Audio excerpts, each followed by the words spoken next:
आज के इस चुनावी सभा में मंच पर उपस्थित हमारे प्रदेश के जुझारू अध्यक्ष श्री मोहन लाल बड़ोली जी, हमारे यहाँ की बहन प्रत्याशी श्रीमती रेणु डाबला जी, हमारे रणवीर ढाका जी, हमारे जिला के अध्यक्ष, मुझसे पहले बोलने वाले स्वदेश कबीर जी, सभी वरिष्ठ नेतागण जो मंच पर उपस्थित हैं और यहाँ इतनी बड़ी संख्या में आए हुए देवी और सज्जनों, मीडिया के मेरे साथी, प्रिंट मीडिया और इलेक्ट्रॉनिक मीडिया के मेरे साथी, मेरा ये सौभाग्य है कि मुझे आज यहाँ बहन रेणु डाबला जी के लिए आप सबसे आपका बहुमूल्य वोट और आपका बहुमूल्य समर्थन मांगने के लिए आने का मौका मिला है। मित्रों, जब मैं इस चुनाव की बात करता हूं तो मैं ये कहना चाहता हूं कि जिस तरीके से आप अभी ऊपर हाथ उठा करके तालियां बजा रहे थे जब रेणु जी बोल रही थी, और एक बार नहीं कई बार आपने तालियां बजाई, आपके तालियों की आवाज से मैं समझ गया कि आपने रेणु जी को आशीर्वाद देने का मन बना लिया है। इसके लिए आपको विशेष धन्यवाद देना चाहता हूं। लेकिन सिर्फ आपका समर्थन मिले ये पूरा नहीं होता। आपके गांव में, आपके मोहल्ले में, आपके कस्बे में, आपके रिश्तेदारों में आपको 5 तारीख तक ये चर्चा करनी पड़ेगी। लोगों को बोलना पड़ेगा कि आप रेणु डाबला जी को अपना बहुमूल्य वोट देकर के कमल का निशान जो 4थे नंबर का बटन है उसको दबा करके इनको विजयश्री बनाइए, ये आपको बताना पड़ेगा।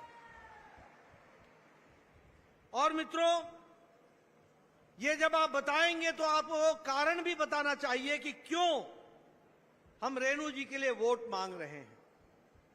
हम रेणु जी के लिए वोट इसलिए मांग रहे हैं क्योंकि आपने 10 साल भारतीय जनता पार्टी का शासन देखा।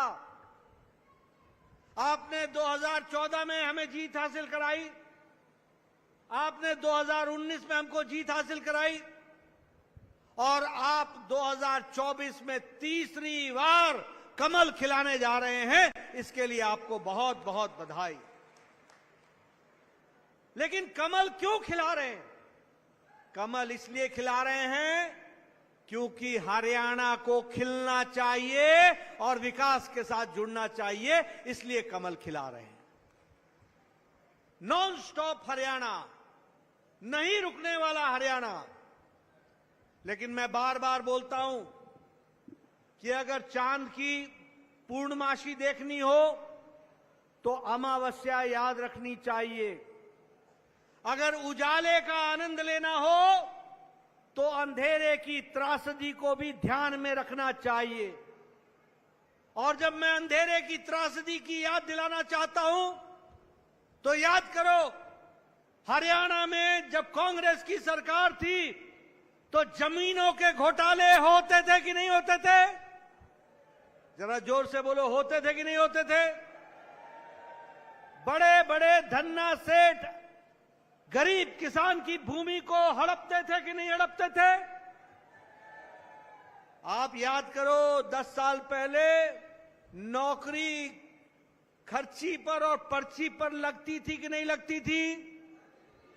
और जो हमारे उद्यमी स्टूडेंट थे, विद्यार्थी थे, जो होनहार विद्यार्थी थे, जो सक्षम विद्यार्थी थे, वो बेरोजगारी की कतार में खड़े रहते थे। मित्रों, कौन सा घोटाला नहीं किया कांग्रेस पार्टी ने? कोयला घोटाला, पनडुब्बी घोटाला, बालू घोटाला, चावल घोटाला, टैंक घोटाला, हेलीकॉप्टर घोटाला, 2G 3G घोटाला, न नब छोड़ा न जल छोड़ा, न थल छोड़ा, न पृथ्वी छोड़ी, न समुद्र छोड़ा, न आकाश छोड़ा। तीनों में घोटाला किया तो ये कांग्रेस पार्टी के लोगों ने घोटाला किया, ये हमको याद रखना चाहिए। क्या आप फिर से वैसे दिन लाना चाहते हैं? फिर से वैसे दिन लाना चाहते हैं? अगर नहीं लाना चाहते हैं तो रेणु डाबला को और मनीष ग्रोवर जी बैठे हैं, उनको भी चुनाव जिता करके भेजना, ये हमारी जिम्मेवारी बनती है। देखो मित्रों, एक तरफ घोटालों की सरकार, घोटाले पे घोटाला। कांग्रेस का मतलब है कुशासन, कांग्रेस का मतलब है करप्शन, कांग्रेस का मतलब है क्रिमिनलाइजेशन, कांग्रेस का मतलब है कि भाई को भाई से लड़ाओ, जाति को जाति से लड़ाओ, समाज को समाज से लड़ाओ और वोट बैंक की राजनीति करो। ये कांग्रेस का धर्म है, ये कांग्रेस के काम करने का तरीका है। और एक तरफ आदरणीय मोदी जी के नेतृत्व में जो सरकार केंद्र में चल रही है और जो अभी तक डबल इंजन की सरकार हरियाणा में चली और आगे नॉन स्टॉप हरियाणा फिर से डबल इंजन की सरकार चलेगी, वो आपके आशीर्वाद से चलेगी। अभी अभी स्वदेश कबीर बता रहे थे कि दुनिया में भारत का नाम हो रहा है, दुनिया में भारत का नाम हो रहा है। मित्रों, मैं बताना चाहता हूं, आज अमेरिका की अर्थनीति लड़खड़ा गई है, आज ऑस्ट्रेलिया की अर्थनीति लड़खड़ा गई है, आज चीन मुसीबत में है, आज जापान की आर्थिक स्थिति अच्छी नहीं है। जब ये बड़े बड़े देश मुसीबत में हैं, तब ऐसे समय में मोदी जी के नेतृत्व में भारत ब्राइट स्पॉट की तरह मजबूती से आगे बढ़ रहा है, इसको हमको समझना चाहिए। आज इंटरनेशनल मॉनिटरी फंड, आज दुनिया के आर्थिक जगत को जानने वाले लोग वो कह रहे हैं कि अगर आर्थिक दृष्टि से कोई आशा है तो वह आशा सिर्फ भारत से है और मोदी जी से है, ये दुनिया कह रही है। आपको जानकर खुशी होगी कि भारत 10 साल पहले जो भ्रष्टाचारी देश कहलाता था, जो 11वें नंबर पर अर्थनीति में खड़ा था, वो अब मोदी जी के नेतृत्व में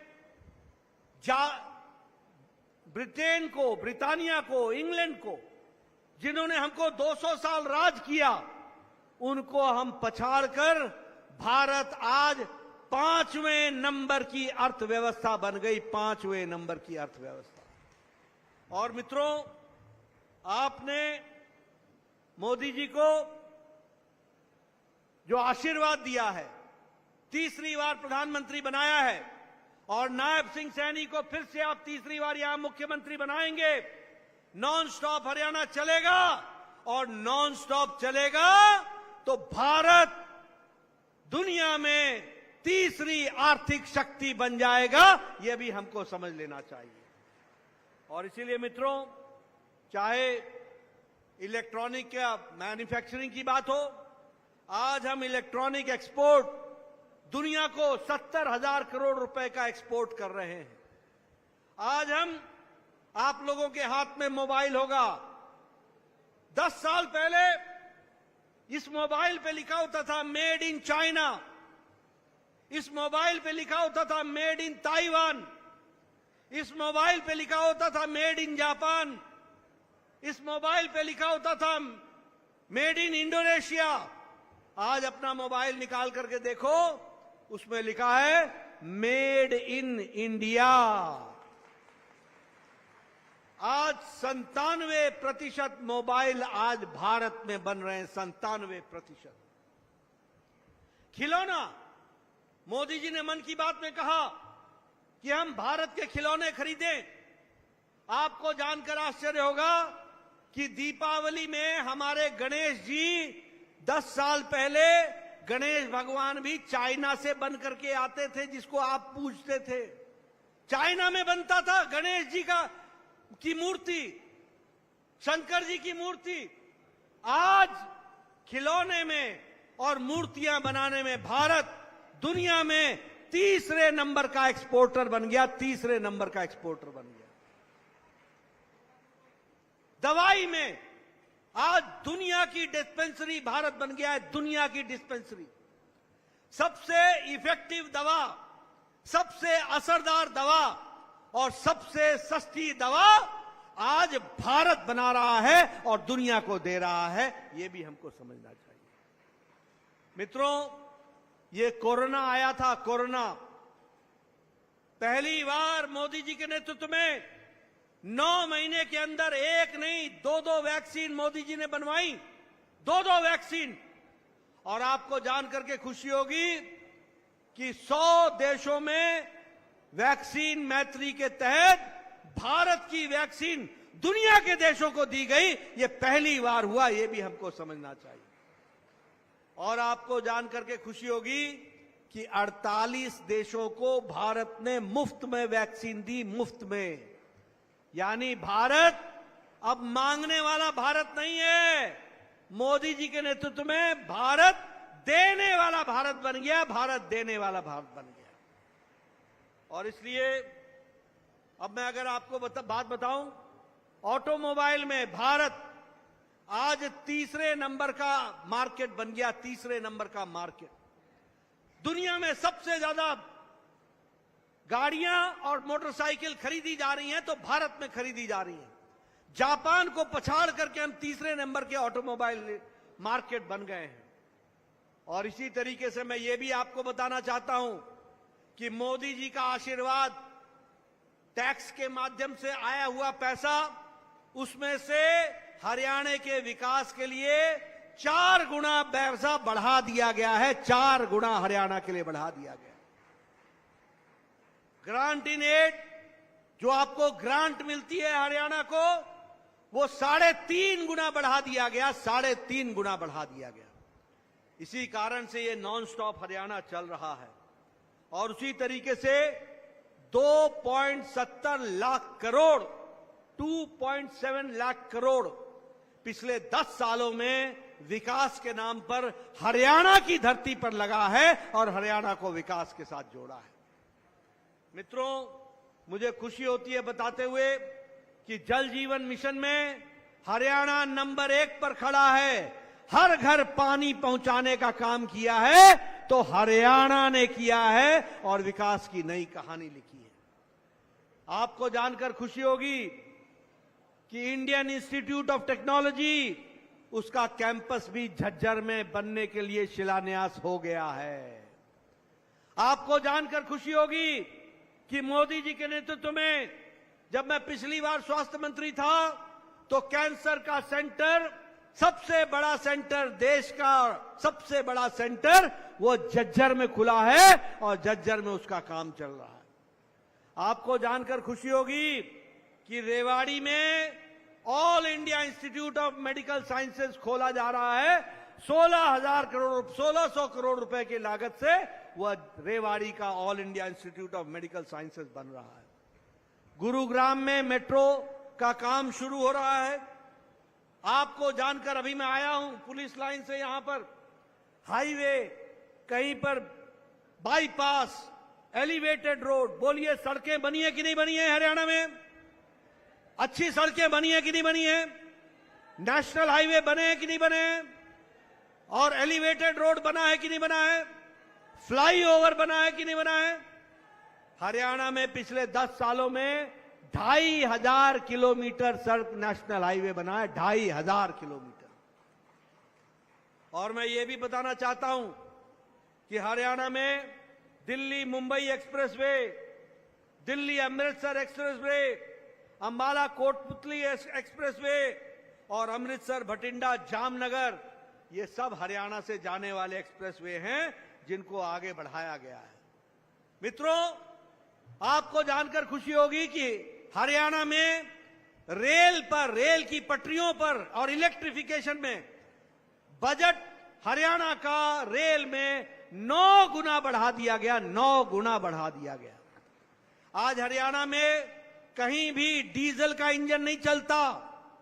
आज हरियाणा में किसी भी जगह रेल में कोई डीजल का इंजन नहीं चलता। 100% इलेक्ट्रिफिकेशन हो गया है। अब इलेक्ट्रिक इंजन लोकोमोटिव चलता है, इसको भी इंजन इलेक्ट्रिसिटी का इंजन चलता है, यह भी हमको समझ लेना चाहिए। और डेडिकेटेड फ्रेट कॉरिडोर बनाया जा रहा है रेवाड़ी से मदर तक। और मैं ये भी बताना चाहूंगा आपको मित्रों, जब मोदी जी ने जाम शुरू किया था, जनधन, आधार कार्ड और मोबाइल, तो ये कांग्रेसी साथी बोलते थे कि गांव में तो मोबाइल चलता नहीं है, गांव के लोग तो अनपढ़ हैं, ये कैसे चलेगा, ये कैसे वाईफाई चलेगा। आज आपको मैं बताना चाहता हूं, आप गांव के कस्बे में जाओ, सब्जी वाला भी अब पेमेंट क्यूआर कोड से लेता है, क्यूआर कोड से लेता है सब्जी वाला भी पेमेंट। यानी आज जिस भारत को हम कहते थे कि यह अनपढ़ है, यहां मोबाइल नहीं चलेगा, वहां हरियाणा में 6000 गांव को ऑप्टिकल फाइबर से जोड़ दिया गया है, यह भी आपको समझ लेना चाहिए। और लगभग 5000 गांव से ज्यादा हमारे कॉमन सर्विस सेंटर चल रहे हैं, उसको भी आगे बढ़ाया गया है। मित्रों, आपको जानकर खुशी होगी कि भारत की गरीबी की रेखा के नीचे रहने वाले लोगों में 25 करोड़ लोग ऐसे निकले जो गरीबी की रेखा से ऊपर आ चुके हैं, वह गरीबी को छोड़ करके वो आगे बढ़ चुके हैं। ये मोदी जी के नेतृत्व में 10 साल में हुआ है। और जब मैं आपको कहता हूं 25 करोड़ लोग, तो मैं नहीं कह रहा हूं, ये इंटरनेशनल मॉनिटरी फंड और नीति आयोग के आंकड़े हैं जो मैं आपके सामने बता रहा हूं। और भारत की अति गरीबी 1% से भी कम हो गई है। और इसलिए हुआ है क्योंकि 80 करोड़ की जनता को और हरियाणा की 1 करोड़ 26 लाख की जनता को मोदी जी हर महीने हर लोगों के लिए और हर व्यक्ति के लिए 5 किलो गेहूं या 5 किलो चावल, 1 किलो दाल दिया जा रहा है ताकि कोई भूखा न रहे, इसकी व्यवस्था की गई है। और इसी तरीके से स्वच्छ भारत के तहत लगभग 6300 गांव ऐसे हैं जहां संपूर्ण स्वच्छता को पहुंचाने का काम स्वच्छता अभियान के तहत किया गया है। आयुष्मान भारत के बारे में मैं बोलना चाहूंगा। आपको गरीब लोगों को 15 लाख परिवारों को 5 लाख रुपए का गंभीर बीमारी से लड़ने के इलाज के लिए व्यवस्था की गई है। 5 लाख रुपए। और मनीष जी और मोहन जी मुझे करेक्ट करना, अब आप लोगों ने तय किया है कि यह 5 लाख 10 लाख हो जाएगा और 10 लाख रुपए की हर साल 15 लाख परिवारों को, गरीब लोगों को गंभीर बीमारी के इलाज के लिए मोदी जी सीधा आपके घर में पहुंचाएंगे, आपके अस्पताल में जहां आपका इलाज चलेगा वहां पहुंचाएंगे। और आपको एक और खुशखबरी दे देता हूं, रेनू डावला जी को जुटा करके भेजना। चुनाव जीतने के बाद, कमल खिलने के बाद मोदी जी की तरफ से हर बहन, हर माता, हर बुजुर्ग, किसी भी जाति का, किसी भी मजहब का, किसी भी इलाके का, किसी भी आमदनी का, अमीर हो या गरीब, जिसकी उम्र 70 साल से ऊपर की हो जाएगी, उसको ता जिंदगी अंतिम सांस तक हर साल गंभीर बीमारी के इलाज के लिए 5 लाख रुपए दिया जाएगा। 5 लाख रुपए। और जिन लोगों को 10 लाख रुपए आयुष्मान भारत में दिया जाएगा, उनके यहां अगर कोई बुजुर्ग होगा जो 70 साल से ऊपर का होगा, उसके लिए अलग से 5 लाख रुपए की व्यवस्था की जाएगी। इस तरीके का काम किया जाएगा। इसलिए मित्रों, ये डबल इंजन की सरकार किस तरीके से आपके लिए काम कर रही है, वह भी हमको ध्यान में रखना चाहिए। मुझे खुशी है बताते हुए कि प्रति व्यक्ति आय हरियाणा पिछले 10 साल में बीजेपी की सरकार में नंबर 1 पर खड़ा हो गया है। 3,25,000 सालाना पर कैपिटा इनकम हरियाणा की है, जो देश में सबसे ज्यादा है। उसी तरीके से क्रॉप के कंपनसेशन में हम लोगों ने 12,500 करोड़ रुपए दिए। उसी तरीके से आपको एमएसपी, ये बोलते हैं किसान किसान किसान किसान के नेता बनते हैं, इनको मालूम नहीं है यही हुड्डा की सरकार और यही मनमोहन सिंह की सरकार 8 क्रॉप पर 8 फसलों पर एमएसपी देते थे, 8 फसलों पर 8। आज मोदी जी और यहां पर नैब सिंह सैनी की सरकार 24 फसलों पर आपको एमएसपी दे रही है, 24 फसलों पर। और उसी तरीके से जैसा मैंने कहा कि आगे भी आपके लिए 24 के फसलों पर एमएसपी दिया जाता रहेगा। किसान हितैषी अगर कोई सरकार है तो वो मोदी सरकार है, वो नायब सिंह सैनी की सरकार है, वो हमारी रेणु डाबला की सरकार है और हमारे मनीष ग्रोवर की सरकार है। ये हमको समझ लेना चाहिए। और इसीलिए अभी मैं ये भी बताना चाहता हूं कि आप सरकार को चुनिए, 2 लाख सरकारी नौकरियां दी जाएंगी, 2 लाख सरकारी नौकरियां दी जाएंगी अगले 5 साल। और ये नौकरियां बिना खर्चे के और बिना पर्ची के होगा। कोई किसी जाति का नहीं, कोई किसी मजहब का नहीं, कोई किसी इलाके का नहीं। जो होनहार बच्चा होगा 2 लाख बच्चा सरकारी नौकरी में आएगा। इस तरीके की व्यवस्था की जाएगी। उसी तरीके से ये जो हमारे अंत्योदय में आते हैं उनको 500 रुपए का बहनों को सिलेंडर दिया जाता रहेगा, उसकी व्यवस्था की जाएगी। सरकारी अस्पताल में और प्राइवेट अस्पताल में फ्री डायलिसिस की व्यवस्था हमारी सरकार करेगी और फ्री डायग्नोस्टिक की सरकार की व्यवस्था करेगी।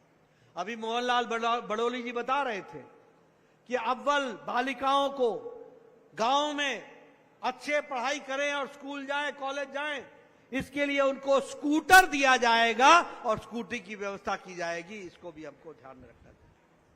और 36 बिरादरियों के लिए वेलफेयर बोर्ड और आर्थिक मामले में उनका समर्थन दिया जाएगा, उनको आर्थिक रूप से समर्थन किया जाएगा। इसीलिए मैं मित्रों आपके सामने मैंने ये रिपोर्ट कार्ड इसलिए रखा है।